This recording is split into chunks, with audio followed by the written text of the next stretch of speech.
Greetings, everyone. It is your favorite ambassador. I know it's been a while, but welcome to 2020. And that's actually kind of a funny callback to an old show. But, anyways, guys, I know it has been a while. I hope you all had a wonderful holiday. Hope you all had a Merry Christmas, Happy New Year, all those wonderful things. But I'm back. Told you I would be. And today we're going to be discussing a interesting topic. Going to be delving into some of the Star Wars mythos or anything a little bit. And anyway, as the title card obviously said, we're going to be talking about religion in Star Wars. And I know you all might be thinking, Ambassador, religion in Star Wars? Does such a thing really exist? For most of you who are familiar with Star Wars, yes. Yes, it does. At least in a very really rough manner of speaking. And I'll try and flesh this out a little bit and everything so y'all understand exactly what I'm talking about. But anyway, when we talk about religion in Star Wars, we're not talking about a what we would think of as a organized type of religion per se, like say with Christianity or Judaism, the Jewish faith, or even Islam, the Muslim faith. This is more of a spiritualistic type of religion that doesn't conform necessarily to what we understand religion is in our world per se. But there are some parallels that can be drawn that I will use here to discuss this topic of religion in Star Wars or in the Star Wars universe. And we'll start off everything at the beginning, obviously, with this whole topic. What exactly would religion or does religion look like in the Star Wars universe? In a matter of speaking, religion in some ways is somewhat uh, a cornerstone of Star Wars lore, of the Star Wars universe, because you have a pseudo religious order in the form of the Jedi Order itself. Now, going back um, into the prehistory of the Star Wars universe, into the lore and everything, the Jedi Order, as it was known, as we know it, did not always exist as we see it in the movies and in the prequel trilogy, the original trilogy, and in the expanded universe when it existed. Originally, the Jedi Order, as it was pronounced, the Jedi, there's inflection. Just go with me on this. um, the Jedi Order, or the Jedi themselves, were not a peacekeeping force. They were not a order that was bound to any governmental system. They were first and foremost a, as I mentioned, they were sort of a monastic order, or, well, to explain what a monastic order is, think of an order of monks or um, like within the Catholic Church, or Hindu monks or Buddhist monks or something along those lines. They were more of a spiritual order more than they were a religious order. But the interesting thing that happened with the Jedi Order is over time there was a split or a schism that did occur that I've discussed in previous videos and other people have discussed as well, and I'll just touch on it briefly here. Um, the Jedi Order was, as I mentioned, it was a more of a mystical order that explored the various aspects of what we know in the Star Wars universe as the Force. And they explored all aspects of it. What we would term as the light side, or the light side of the Force and the dark side of the Force. But the thing about the ancient Jedi was the fact that they did not view the Force in those very strict and um, rigid terms. They saw all aspects of the Force. As Chancellor Palpatine said, to understand the great mystery, you must explore all aspects of the Force, not just the dogmatic, dogmatic rigidity of the Jedi. In that, Palpatine was not incorrect, because with the Sith and everything, even though they are flawed, they are viewed as evil, and they are, in fact, as we understand in the Star Wars universe, the Sith are evil. Um, the one aspect of them that they had and everything, I'm not saying this is a wholly positive thing, is that they explored all aspects of the Force. Although they did tend to lean more towards the dark side, obviously, you had to know one side of the Force before you can really know the other. And that was one of the advantages of the Sith. Let's just be candid here. They leaned more towards what the original Jedi Order actually was compared to what it would eventually become what we see in the movies and in the TV shows and the comics and the novels and all that other stuff. But when the ancient Jedi did was they explored the Force, what abilities a person could gain from it, and there was even certain sects or sections of the Jedi Order that meditated upon the will of the Force. And from that, these ancient Jedi, these ancient Force wielders, believed that they could interpret or um, build an understanding of what the will of the Force was for the universe, or in particular for their lives specifically. And from that, excuse me, from that, you had the Jedi form a sort of personal understanding or relationship with the Force. To draw a somewhat similar parallel, the for a Christian, when we dedicate our lives to serving God, to serving Christ, to serving the church, we tend to believe that we have a personal relationship with God, with Christ, and we have that relationship through the Holy Spirit. And that's not much dissimilar from what the ancient Jedi and even certain members, in particular Qui-Gon Jinn, and you could even say Obi-Wan, believed that as they meditated or communed with the Force would speak to them or give them visions showing them what their lives may come out to be, or what actions the Force may want them to take and anything to form or to influence the world around them in a positive way. Um, this is not necessarily dissimilar from what the Sith do, although the Sith do it to a very selfish end more than a um, what's the word I want to use here, to a positive end, to an end and everything that would be beneficial for all. And as time went on, the beliefs, the dogma of the Jedi Order started to become more well known throughout the universe amongst the general population. And people gravitated towards these ideals. They saw the Jedi, these Force um, wielders, as a paragon, as something to look up to, something to respect, something to strive to not necessarily be like, because not everybody had the ability to wield the Force, but there were certain aspects, certain beliefs, certain tenets of the Jedi Order that people resonated to.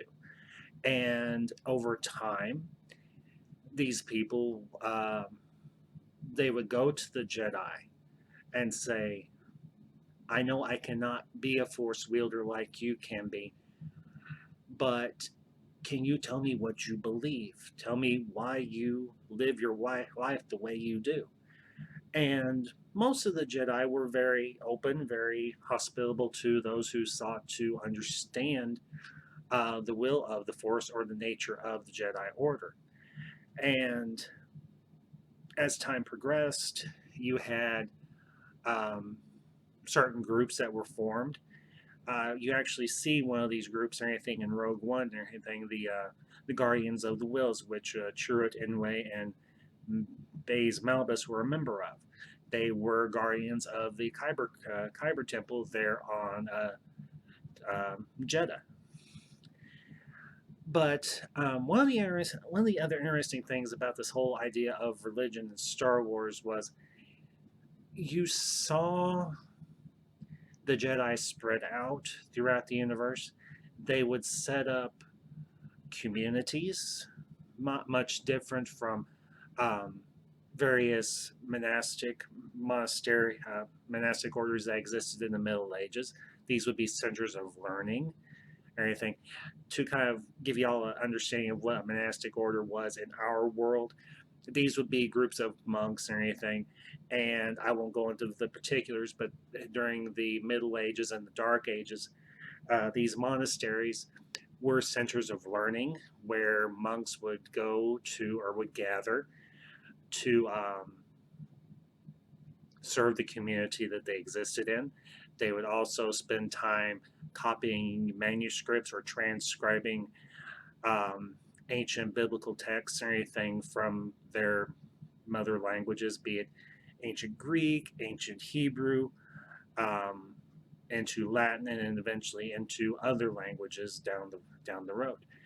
But what these monastic orders did was they were a presence within the community in which they existed, or within the regions or the countries that they existed in. And people looked up to these monks. They respected them. They had a reverence for them because they served God, because they were servants of God and everything within the world. And you could draw a parallel there as well between these monastic orders and what the ancient Jedi did when they started to spread out into the galaxy.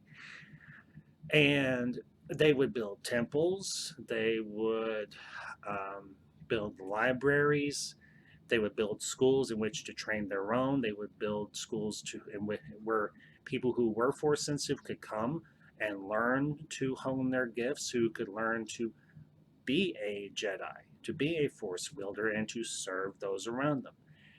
And honestly, you get bits and pieces, you get snippets of this picture and everything in the movies, in particular in the prequels. Not so much in obviously the original trilogy, because the Jedi are all pretty much all extinct and everything. The only two that you have that we see, obviously, is Obi-Wan and Yoda. But in the prequel trilogy era, you see the Jedi also have this very revered, very respected position in the galaxy, even though it is starting to wane. But and I want to shift back a few years and everything within the Star Wars timeline, and everything in particular to Rogue One, and everything, because Rogue One takes place just a few years after the rise of the Empire, say maybe 10, 15 years after the rise of the Empire, maybe more. I'm a little hazy on the timeline per se, but okay, maybe it's more like 20 years. But anyway, regardless, you see this ancient world of Jeddah that was a stronghold. It was a, for lack of a better term, it was a place where the Jedi had gathered, where they had built temples, where they had built communities, where they had built their homes to live and everything, to be a place where people could come to learn about the Force if they were in fact Force sensitive, or to just live under the protection of the Jedi. Because at that point, the Jedi had very much grown into what you would consider a peacekeeping force. They weren't an army, far from it. Although there were times in the ancient history of the Star Wars universe where the Jedi were so large that they could form armies, but that again is beside the point. What we're talking about here. But the interesting thing that we see in Rogue One and on Jeddah in particular is you see these giant, colossal statues that have sadly fallen into disrepair. And you see one in particular, it's of a Jedi in his robes and holding his saber in front of him. And you see these buildings that are carved into the mountain sides on Jeddah. And you get this impression that this was a place where the Jedi were very prevalent, where they were very populous. And you almost get this image that this is a very idyllic world to live on, and that people obviously, like I said, did come here to be near the Jedi because there was such a reverence and a respect for them, but not just for that, but because they were the Jedi were a representation of what most people knew simply as the Force. Because much like in Christianity or in Judaism or in Islam, we worship a God that cannot be seen. Now, we obviously have iconography, we have symbols, we have statuary, and so on that represent major figures within the Christian faith, and so on. And there's even iconography in the Jewish faith. And everything, you have the Star of David, you have the menorah, you have, which is that large candelabra that's used at Hanukkah. You have obviously the Ark of the Covenant and everything, which was obviously a very strong, powerful icon within um, the Jewish religion, Judaism.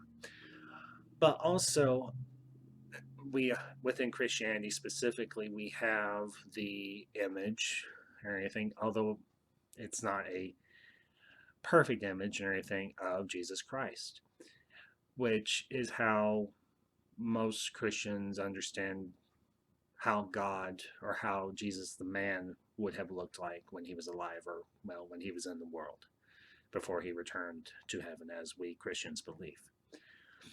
But the Jedi and their weaponry, the way they dressed, all became icons of how people understood the Force.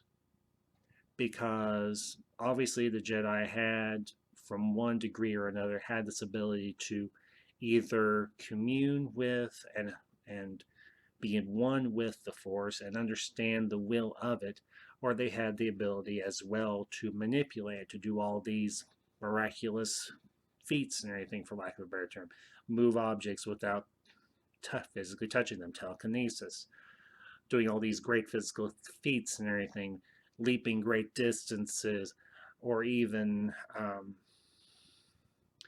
wielding a lightsaber, obviously. Not to mention there were obviously other manifestations of the Force and everything that Jedi could do, but I'm just basing some of the general um, ones that everybody would be able to connect with. And the Jedi became a symbol of peace. They became a symbol of equality, of justice, and everything. And that was something that was very appealing to people, obviously. And over time, and I don't think this was necessarily the Jedi's intent, a sort of religion sprung up around them. And everything, because you have within the Star Wars lore, you have the Code of the Jedi, which was first, to the best of my knowledge, was first uttered in the original Knights of the Old Republic game. And you have, of course, obviously the very famous, very well known "May the Force be with you." And you even have, though it's not as prevalent as it was when Rogue One came out, you had that chant that Chirrut Imwe spoke and everything when he was walking towards the control panel there on Scarif. The Force is with me, and I am one with the Force. The Force is with me, and I am one with the Force, and so on. But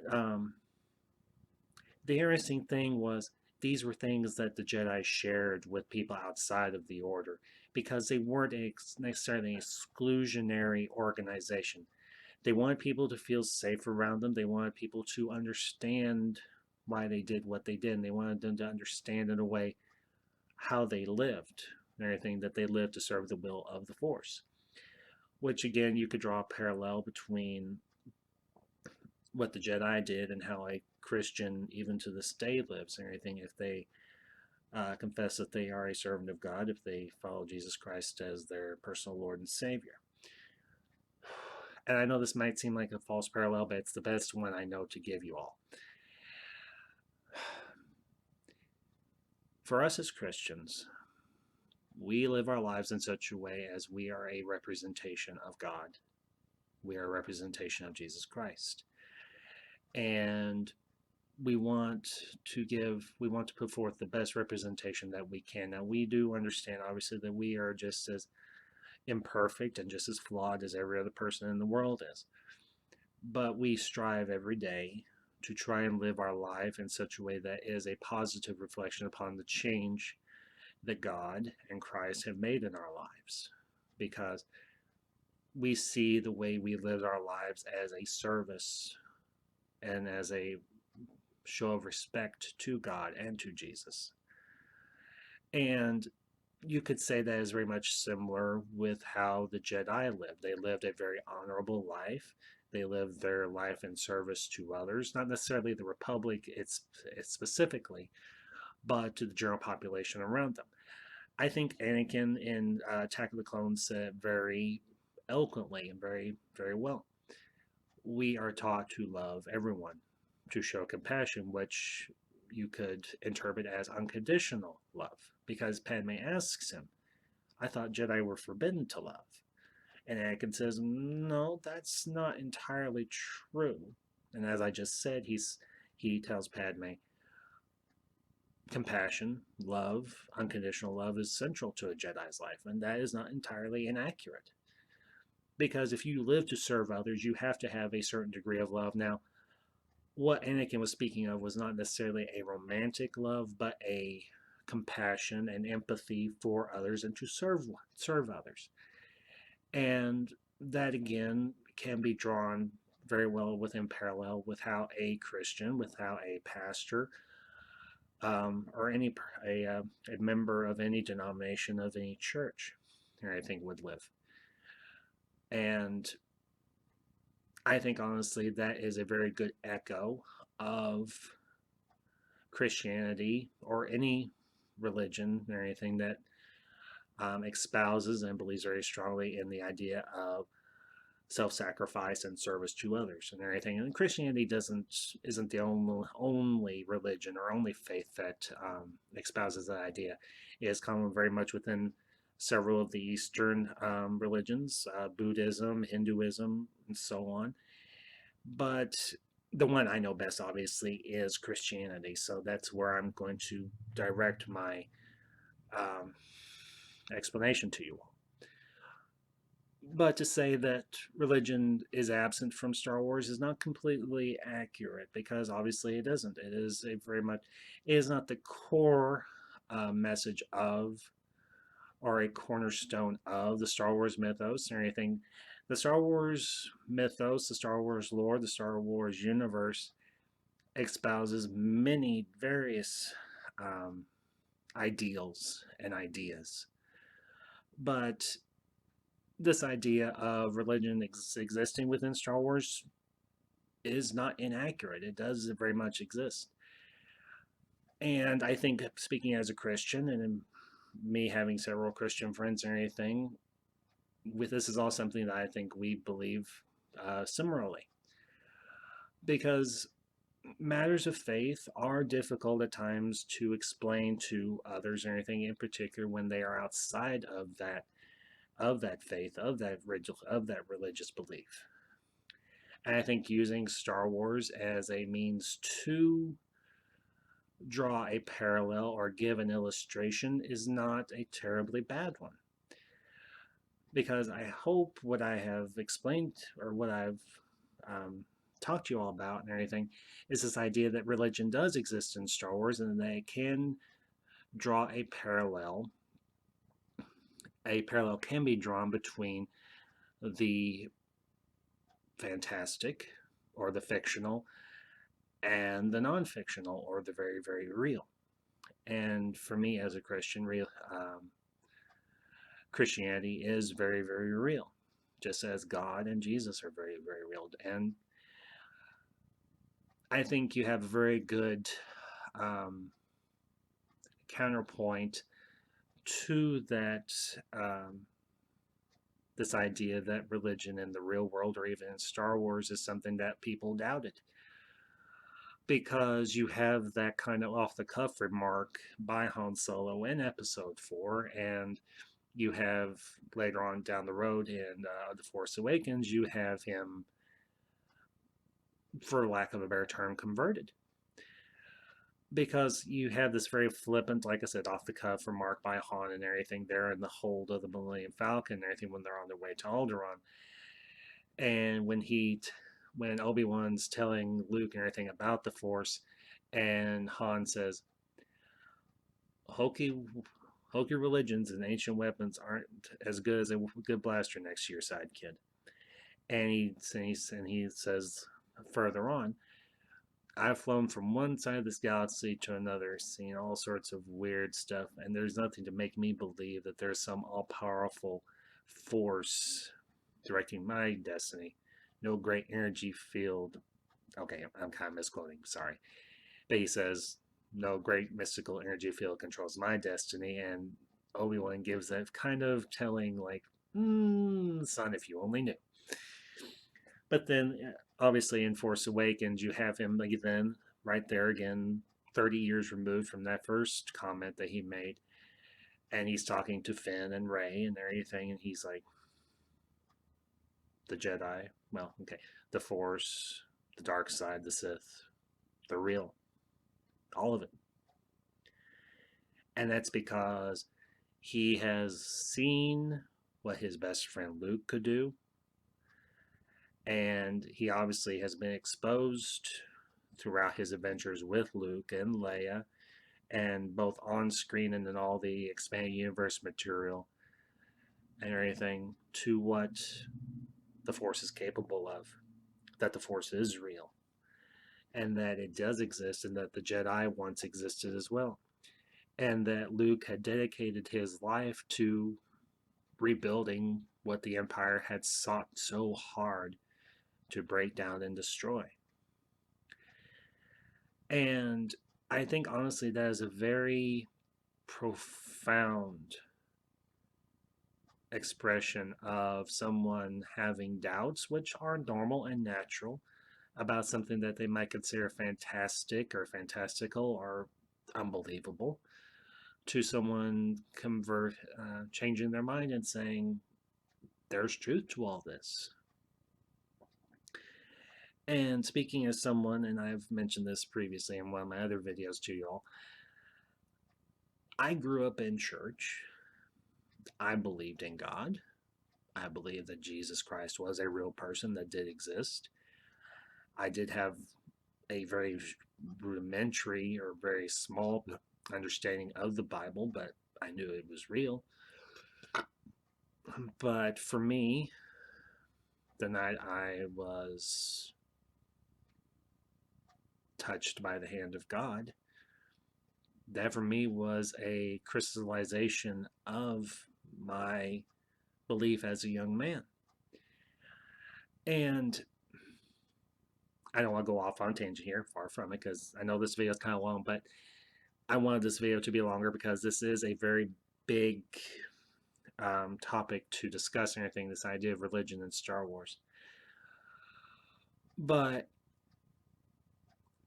I think honestly what George Lucas did with Star Wars was put enough seeds or enough ideas in there, in these movies and everything, the original 6 and what other people have expanded upon in the expanded universe and everything, or what's called Legends now.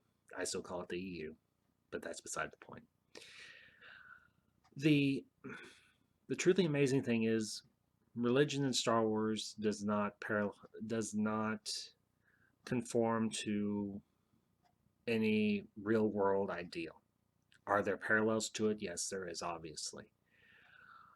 But I think, honestly, religion in Star Wars is a good thing. It makes the world richer. And not only that, for us as Christians and for those of various religious backgrounds or anything, or if you don't even have a religious background. I think the idea that religion in Star Wars as a positive thing, I think it is. Because it gives, as I just said, it gives a richness and a depth to it that makes it more than just a story, a movie about space wizards with laser swords. Because the Jedi weren't just space wizards with laser swords. They were men and women and aliens from all sorts of walks of life that were touched by a power that was much greater than them. And they decided that they wanted to go off and they wanted to study it, understand it, commune with it, do their best to, in a way, serve its will, and make their lives and the lives of others better by being teachers in a way, but more importantly, of being servants. And being a servant includes protecting, being a soldier in a manner of speaking. Now, Mace Windu said very eloquently, "We are keepers of the peace. We are not soldiers," and that was very eloquently and very perfectly a very perfect statement, a very summation of what the Jedi were always intended to be. They were supposed to be keepers of the peace. They were not meant to be soldiers. They were not meant to be generals, and they were very poorly equipped in the Clone Wars. And, well, we won't get into all that here. That might be a video for another time. But the Jedi, first and foremost, served the Force. And over time, that ideal of service spread out to the general population of the galaxy. And the people of the galaxy, the populace, from one degree to another, they built this idea of who and what the Jedi were, and it wasn't a inaccurate picture. Were they perfect? No, the Jedi were not perfect. They made their own mistakes, and their masters would tell you as such. But more often than not, they got more often right than they did wrong. But they were, as I said, they were first and foremost servants. And they served the will of the Force. The Force was their religion. And is the Force sentient? I don't know if enough material has been created to make an argument one way or the other, but the fact that Qui-Gon Jinn and Obi-Wan and various other characters within Star Wars sought to do the will of the Force, you could say that in a manner of speaking, the Force had a will. It had a sentient thought. It had sentient thought per se. And that it allowed those who were sensitive to it to tap into that knowledge, tap into the power that it could give others. So was the Force, were the Jedi a religion? In a manner of speaking, yeah, they were. At least I think they were. And I think, just like any religion, that it has flaws. It's not perfect. But it has a lot more good in it than it does evil. Because ultimately the Jedi stood against what was evil, what was corrupt, what was wrong in the galaxy, at least for a while. They did their best to do so. Did they get led astray? Did they lose their way? Sure they did. But again, these were not perfect beings. These are not perfect people. They were flawed. They were imperfect. But what I think I'd like to end on is with two statements, and they both, one comes from, obviously, as I mentioned, from the expanding universe of the Star Wars galaxy, of the Star Wars universe, and one comes from my faith, from Christianity. And one is the Code of the Jedi. The other is the Apostles' Creed. And I know these for pretty much verbatim, so I don't need anything in front of me. For those of you who don't know the Code of the Jedi, as it was told in the Knights of the Old Republic game and later on in other media, it goes thus.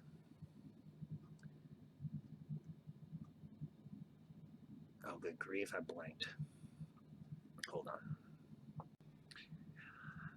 Actually, I'm going to make a slight redaction.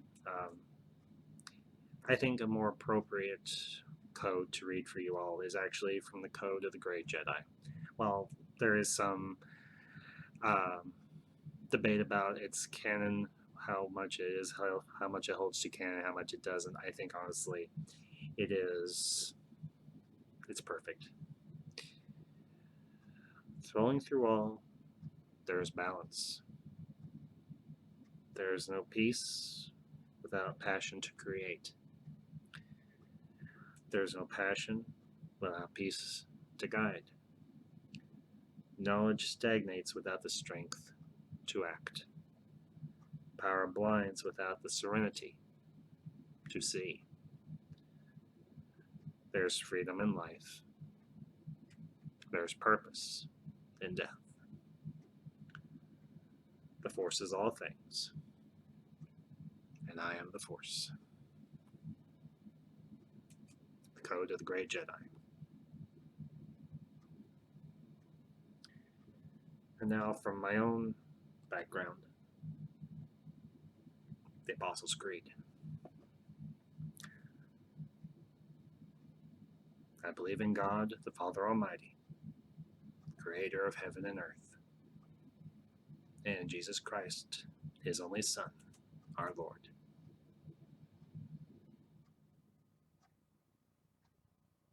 who was conceived through the Holy Spirit, born of the Virgin Mary, suffered under Pontius Pilate, was crucified, died, and was buried.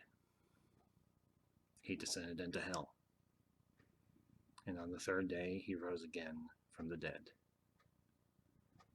He ascended into heaven, and is seated at the right hand of God, the Father Almighty. From there he will come to judge the living and the dead.